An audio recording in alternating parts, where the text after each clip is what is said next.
Today we're going to talk about how to take flat pieces of paper. So we're using Bristol paper for this project.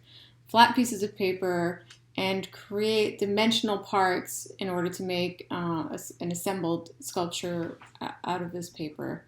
And so it's really difficult to create a form out of a rigid, a somewhat rigid material like Bristol paper when you're only working with these flat cutouts. And so there's kind of simple ways that you can manipulate the paper in order to change its dimensions so that when you have pieces to put together, they're already sort of a form in themselves, so that when you're attaching them, you are creating a more dimensional object from fewer materials. So like in order to get even this much volume out of sort of flat cutouts, I would have to use many, many, many more. But because I shaped the paper parts, I can take up more space and have it feel a little more like it is of nature. And so the first thing I'm going to talk about is kind of how I achieved these pieces. And I referenced this image here and highlighted only the scales. So I was making these more generalized shapes based on the different contours of these scales. So I really like how the scales have a kind of unique edge from their neighbors. And so I wanted to kind of achieve that kind of feeling with parts that were very, very similar but had a slight difference to them. So the way I achieved these pieces right here is very simple. So it's a method called scoring, and you just take the X-Acto knife with a new sharp blade, and you scratch the surface. So you're kind of you're just dragging your knife across the surface. So you can see my line there, but I didn't cut through. It's very important not to cut through. And so just by creating that curve, I then take that flat plane and turn it into two curved planes. So this one's not as curved as these ones are, because my arc was a little bit more shallow, but it'll mix really nice with the other ones. Another method that you can do is basically just add more arcs. So you can keep scoring the surface, and the more you put, the more planes you get. So you can get really busy if you do too many, and I like the simplicity of just one or two scored edges.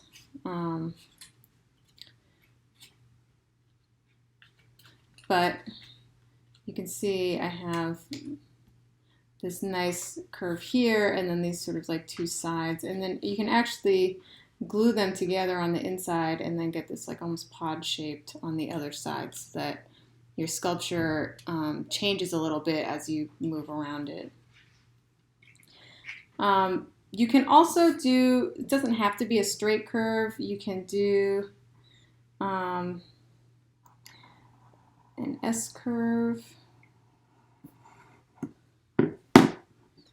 if you would like. If you don't want to make your S too tight, because it will start to separate your Bristol paper, but you can see how that kind of changes the paper quite a bit more, and you get kind of a nice like light. The light hits your surfaces in a really beautiful way, and it's simple. Because when you're working with multiples, you don't want your parts to start to detract from one another. You can do, like I prefer when I'm doing the scoring to kind of go along with the kind of like shape of the object. So I could cut horizontally across, but it's not, I don't know, it just doesn't work as well for me. I like to kind of go um, like follow the length of the object with my scored lines so that it really accentuates the piece. Another thing that people asked me about was like how you could maybe manipulate the paper without scoring. Like, do you have to score every time you want to curl your paper?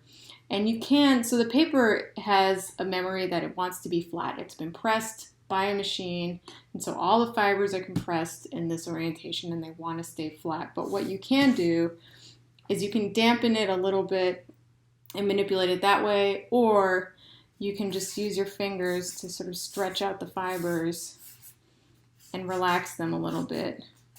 And I can get a little bit of curl just from using my hand. But if you really want a smoother arc, you can actually use like the edge of the table and kind of drag it along the edge of the table, and that completely changed the memory of that paper. So now if I try to flatten it out, it doesn't want to stay flat. It's now curved. And you can, you can kind of go in opposite directions and start to make, a more serpentine shape that feels more like, grasses outside. And then how I created this piece here, so these more like artichoke leaves, is a little bit more complex than the other ones. So I took the flat cutout and I scored the surface, so dragged my knife along the surface, following kind of the contours of the piece, and that it's a rounded shape. So I made my curved lines rounded to follow that shape from the middle outward, so it kind of bows as you go outward. So you can sort of see that in the light a little bit. And so now my piece will bend quite nicely. You can bend it the other way, but you don't get as it's a little bit more resistant, and you still do get a little bit of a ribbing from the scored lines, but it is a slightly smoother surface. If I want my piece to curve this way, but also curve a little bit this way, as they do with these pieces, so that they kind of like have a little bit of a cup at the bottom. I couldn't then just score across. You can't really get compound curves with scoring the paper. It's either one way or the other way. It won't do both. So if I do this and then I cut across, I can bend it in half, or I can bend it this way. It won't go in both directions. So what I did was I actually cut through and made tabs on the bottom. And you can go as far up the piece as you want, or you could come in from both sides if you want. But I just wanted to just do the bottom to get that little cupped shape.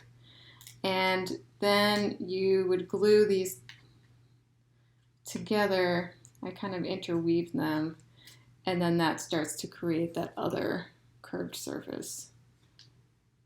So it's a fairly simple approach to get your piece to curve both directions.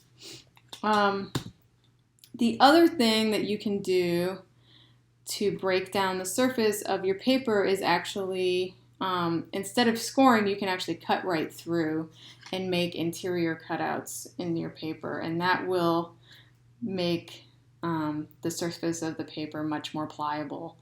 And for these conical shapes, where I reference actually these elements in Haeckel's drawing there, I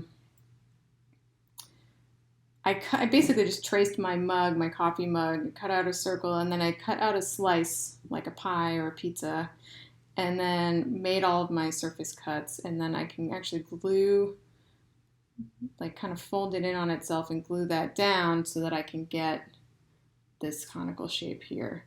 And the bigger it's the slice that you take out, the sharper, the kind of like deeper the cone that you get. So this one's a little bit less than that one. This one's a little bit less than the other one. And then once I get it all glued, I can go back and kind of start to bend the edges out so that it's not so flat. Curl some parts in, curl other parts out. You can also, you don't have to cut through the whole surface. It's not like all or nothing. You can strategically cut things out. So this one I made cutouts in a line, and this is actually that lichen piece here.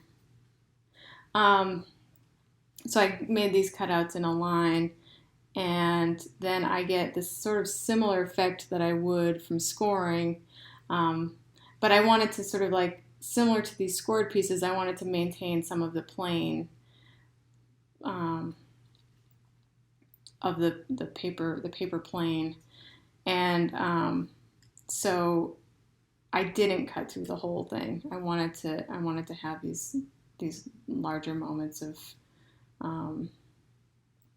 of material, more substantial moments of material. So you can kind of strategically cut things out so that you can maintain some of that larger surface, or have it be a little bit more of an angular bend for you.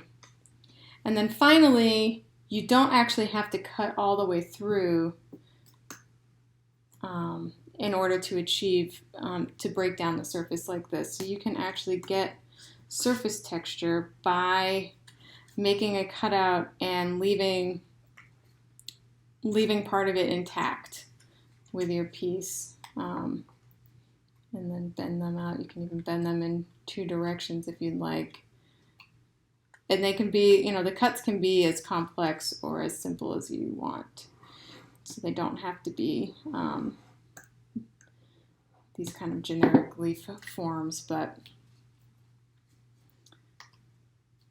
for the purposes of this demo, that is what I chose to do. But see how you can get this really nice textured surface fairly quickly just from these cutouts. So then I don't have to actually glue all of those pieces on. I can just cut them and manipulate them and pull them forward, and then suddenly I have a surface that has texture. And if I want, I could also I could glue another piece of paper behind it, so then it's not, it doesn't have holes going through the side.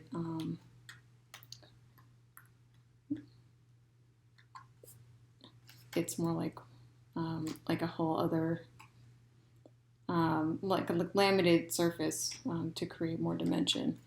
So these are some of the ways that you can manipulate your paper in order to get more forms to build with, rather than have just flat planes. And you don't have to apply them exactly the way that I did. There's many, many, many versions or combinations of what I just talked about that you could apply to your pieces. So my suggestion is to play around and see what you like, and then start to design your piece that way.